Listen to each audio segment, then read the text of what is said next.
بتائیے اگر ملک مظفر بدعتی ہوتا، سامری بادشاہ تھا، اتنا برا تھا، تو صلاح الدین ایوبی جیسا مجاہد اسلام جس کو ہر فرقہ تعظیم کی نیت سے دیکھتا ہے، ولی کامل مانتا ہے، فاتح بیت المقدس جانتا ہے، کیا اپنی بیٹی ایسے بدعتی کے نکاح میں دیتے؟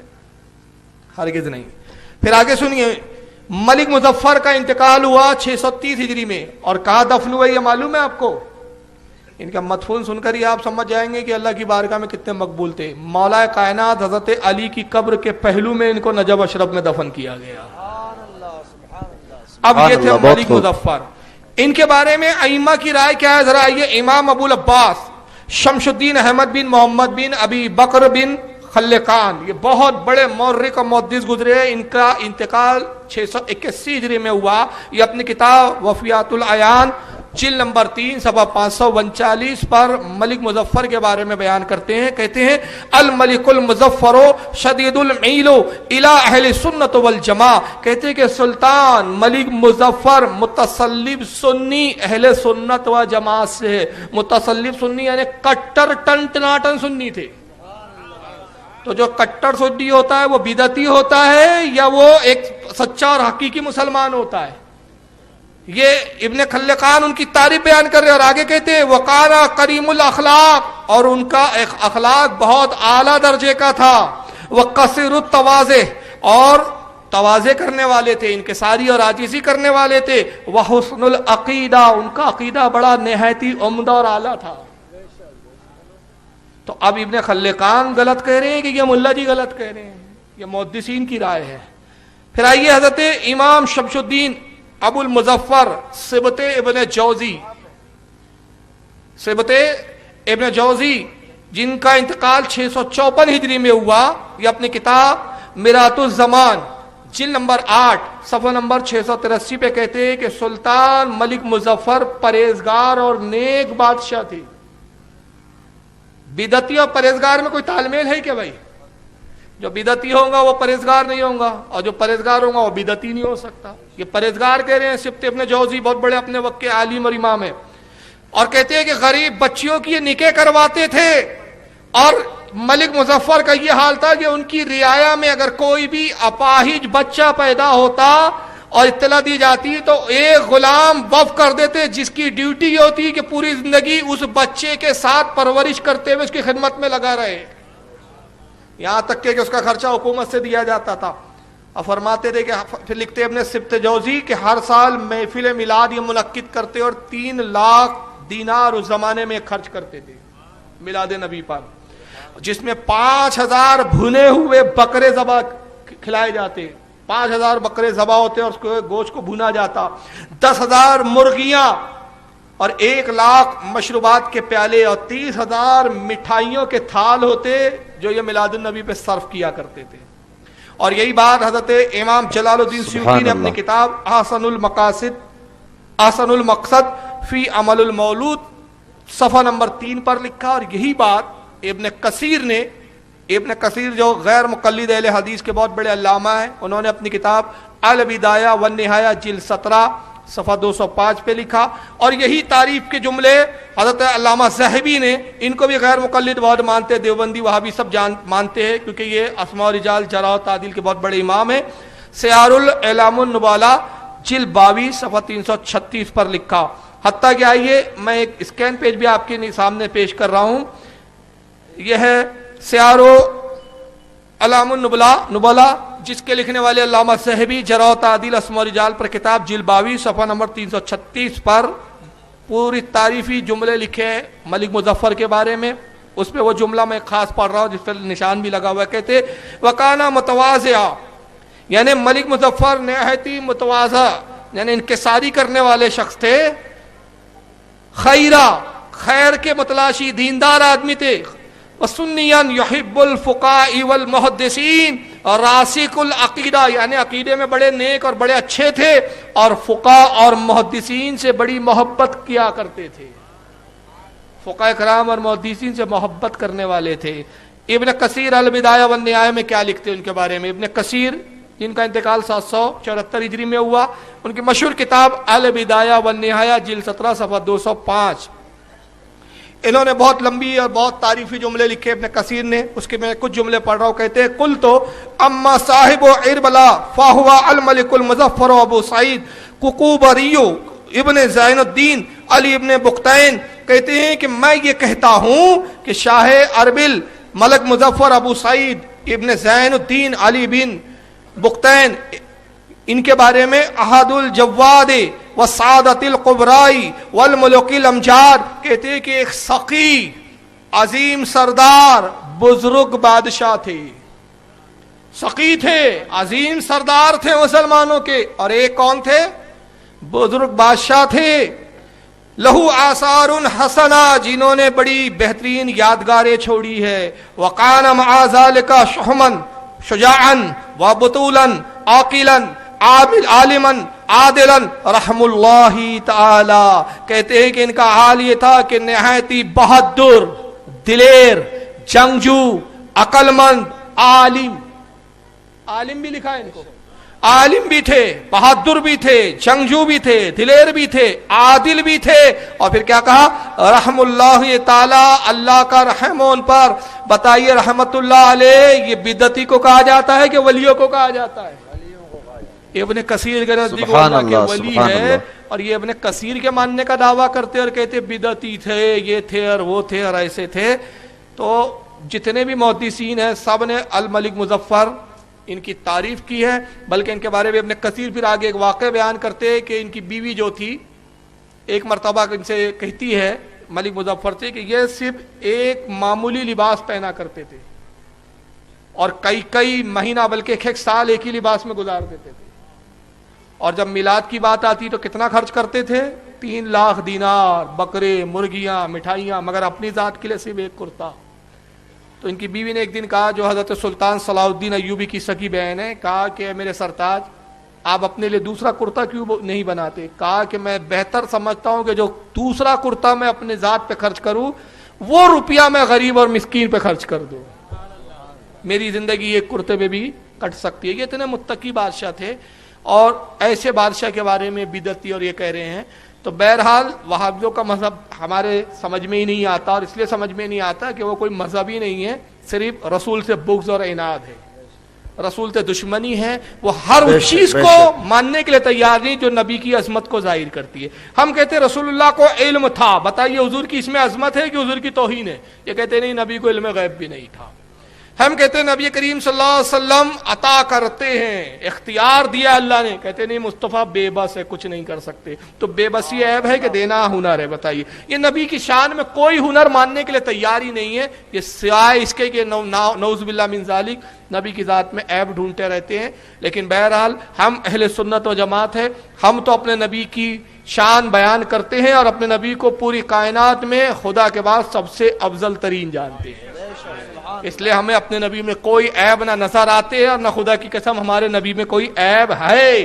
بے عیب مصطفیٰ کو اللہ تعالیٰ نے پیدا کیا. اور حضرت حسان نے اسی لیے کہا تھا کہ مبرعن من کل عیب کانک قد خلقت کما تشاء. اے اللہ کے نبی، اللہ نے آپ کو بے عیب پیدا کیا، ایسا پیدا کیا جیسا خود آپ پیدا ہونا چاہتے تھے، جیسے آپ کی مرضی تھی ویسے ہی پیدا کیا. اور کس نے کہا؟ یہ کسی بریلی کے مولانا نے نہیں کہا، حضرت حسان نے کہا، نبی کی موجودگی میں کہا. تو نبی نے نہیں کہا حسان تم تو بہت بڑے بدعتی ہو، بہت بڑے دیوبندی اور وہابی بن گئے تم تو، مجھے میری مرضی سے کیسے پیدا کیا جا سکتا ہے؟ تمہیں نہیں معلوم جو کچھ ہوگا اللہ صاحب کی مرضی سے ہوگا. مجھ میں تو بہت سارے عیب ہیں، مجھے تو دیوار کے پیچھے کی خبر نہیں ہوتی. میری بیوی پہ تہمت لگ جائے تو مجھے اپنی بیوی کے بارے میں نہیں پتا ہوتا. مجھ میں تو عیب ہے اور تم کہہ رہے ہو میں بے عیب ہوں. یہ نہیں کہا، بلکہ نعوذ باللہ من ذالک، بلکہ اللہ کے رسول نے کیا کیا؟ بخاری کے الفاظ ہے کہ آقا نے حسان کی جب نعت کو سنا تھا خوش ہوئے، اپنی چادر مبارک حسان کو عطا کی اور دعا کے لیے ہاتھ اٹھا کے کہا پروردگار حسان کے دہن کو سلامت رکھ، حسان کو، جبریل امین کو حسان کا مددگار بنا دے. سبحان اللہ. نعرہ تکبیر، نعرہ رسالت، نعرہ رسالت. جائے کہ نزہۃ المجالس کے اندر امام عبدالرحمن الصفوری الشافعی رحمۃ اللہ علیہ جلد نمبر 2 صفحہ نمبر 388 پہ فرماتے ہیں کہ مصطفیٰ کو کیسے پیدا کیا گیا. تو کہتے قال النصفی خلق اللہ راس محمد صلی اللہ علیہ وسلم من البرکتی. آقا کو جب اللہ نے تخلیق کیا، آقا کی، اللہ کے نبی کو جب بنایا تو سر اقدس کو برکت سے پیدا کیا. وَعَيْنِهِ مِنَ الْحَيَاءِ، اور اللہ کے رسول کی آنکھوں کو اللہ نے جب بنایا تو آنکھوں کو حیا سے پیدا کیا. وَأُذْنَهِ مِنَ الْغَيْرَةِ، آقا صلی اللہ علیہ وسلم کے کانوں کو غیرت سے بنایا. وَلِسَانَهُ مِنَ الذِّكْرِ، نبی کریم کی زبان مبارک کو ذکر سے پیدا کیا. وَشَفَائِتِهِ مِنَ التَّسْبِيحِ، نبی کے لب مبارک کو تسبیح سے پیدا کیا. وَوَجْهُ مِنَ الرِّضَاءِ، سرکار کے چہرے کو اپنی رضا سے پیدا کیا. وَصِدْرَهُ مِنَ الْأَخْلَاصِ، نبی کے سینہ مبارک کو اخلاص سے پیدا کیا، اخلاص سے پیدا کیا. وَقَلْبَهُ مِنَ الرَّحْمَةِ، نبی کے قلب مبارک کو اپنی رحمت سے بنایا. وَكَفَّيْهِ مِنَ الْقَرَمِ، نبی کریم صلی اللہ علیہ وسلم کی ہتھیلیوں کو اپنے کرم پاک سے پیدا کیا. وَشَعْرَهُ مِن نَبَاتِ الْجَنَّةِ، نبی پاک کے بال مبارک کو جنگور کی انگریوں سے پیدا کیا. وَرَقِيقَهُ مِنَ الْأَصَالِحَةِ، نبی کے لعاب دہن کو جنت کے شہد سے پیدا کیا. وَلَحْمَهُ مِن مِسْكِهَا، آقا کے گوشت مبارک کو جنت کی خوشبو سے پیدا کیا. وَعَظْمَهُ مِن كَافُورِهَا، نبی کی ہڈی مبارک کو کافور جنت سے پیدا کیا. وَأَسْنَانَهُ مِنَ الْيَمَنِ، نبی کے دانت مبارک کو، دندان مبارک کو یمن کی برکت سے پیدا کیا. وَرِجْلَهِ مِنَ الرِّدَاءِ، پائے اقدس کو اپنی رضا سے پیدا کیا. وَعُدَيْهِ مِنَ الْقُوَّةِ، نبی کے بازو کو قوت سے پیدا کیا.